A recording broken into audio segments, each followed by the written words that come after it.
दादा म्हणतो मी त्यांना, कारण त्यांना मानतो. त्याच्या पाठीमाग काहीतरी असेल ना, मानतो म्हणल्यानंतर. आणि मी वेळोवेळी सांगितलेले निलेश साहेबांनी त्यांना समजून सांगावं, मी त्यांच्यावर कधीच बोलत नाही. आजही सांगतो पुन्हा की त्यांना समजून सांगावं, मी त्यांच्यावर बोललेलो नाही, बोलत नाही. मग मी बोलायला लागलो तर मग मी आखाडणार नाही. हां, म्हणजे मी क्लिअर सांगतो, त्यातल्या फुकट धमक्या नाही द्यायच्या. हां, फुकट धमक्या, आणि मला धमक्या नाही शिकायच्या अजिबात. मी कोणालाच भेट नसतो. प्रकाश आंबेडकरांचा तुम्ही नेहमीच आदर करता, परंतु त्यांनी एक खळबळजनक विधान केले की कुणबी मराठा यांच्यापासून सावध राहा. विधिमंडळ सभागृहात 190 कुणबी मराठा आमदार असून केवळ 11 ओबीसी आमदार आहेत. त्यामुळे ओबीसी आरक्षणाला 100% धोका आहे. कोण म्हणलंय? बर, नाही हरकत नाही. मी ओबीसीतून आरक्षण घेणार आहे, माझा मराठा समाजही घेणार आहे. ते काय म्हणतायत काय नाही, त्यांचं उत्तर काय आम्ही कधी दिलं नाही, देणार बी नाहीत.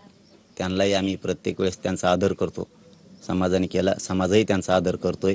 मराठा समाज सर्वसामान्याच्या मराठ्यांच्या मनातही ते बसले होते, परंतु आता ते नवीन काय काढायला लागलेत काहीच कळायला नाही आम्हाला. परंतु मी मात्र सगळ्या जाती धर्माच्या गोरगरिबांची सत्ता आणावी असं मला वाटतंय. आणि मी पाटणं थोपटून घेत, पण गोरगरिबाचं कल्याण होईल असंच मी पाऊल उचलतोय. आणि सगळ्या जाती धर्माला 100% मी गोरगरिबाला न्याय देईल याची मला आशा आहे.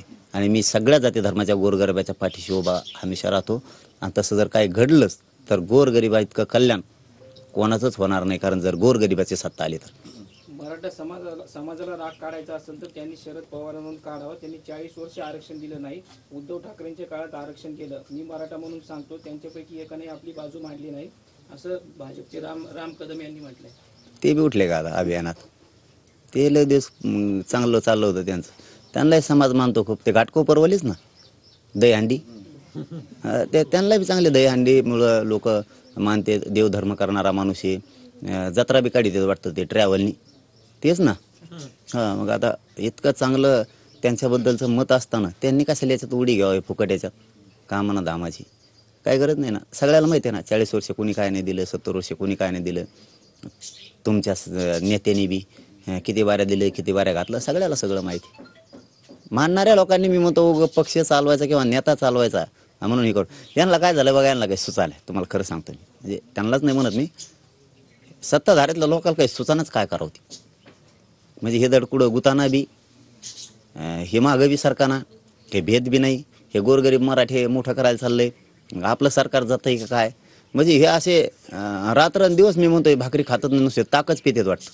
यांना काहीच सुचाय नाही काय करावं बदे राहिलं. त्यामुळे मॅच असं ठरवलं आता की गरम डोकं आहे, त्यामुळे हे मला उचकायचा प्रयत्न करते. त्यामुळे मॅच ठरले यांना घेणायचंच नाही. आता किती बडबड करून द्यायची, यांना उत्तरच द्यायची नाही आता. कारण मला काय दम निघत नाही, कारण मी स्वाभिमानी. कारण मी त्यांच्यासारखा स्वाभिमान घाण ठेवून पक्षासाठी काम करणारा नाही. मी मग आपल्या पाठीचा कानात ताईट असतो आणि समाज मोठा करायचं माझं ध्यास आहे. आणि त्यांच्यासारखे मी नाही पत्करू शकत ते याचे पायाचा ठेव त्याचे पायाचा ठेव. मला माझा मराठा मोठा करायचा आहे ना, मी ठरवून घेतलेलं आहे की आता मागं हटायचं नाही. आणि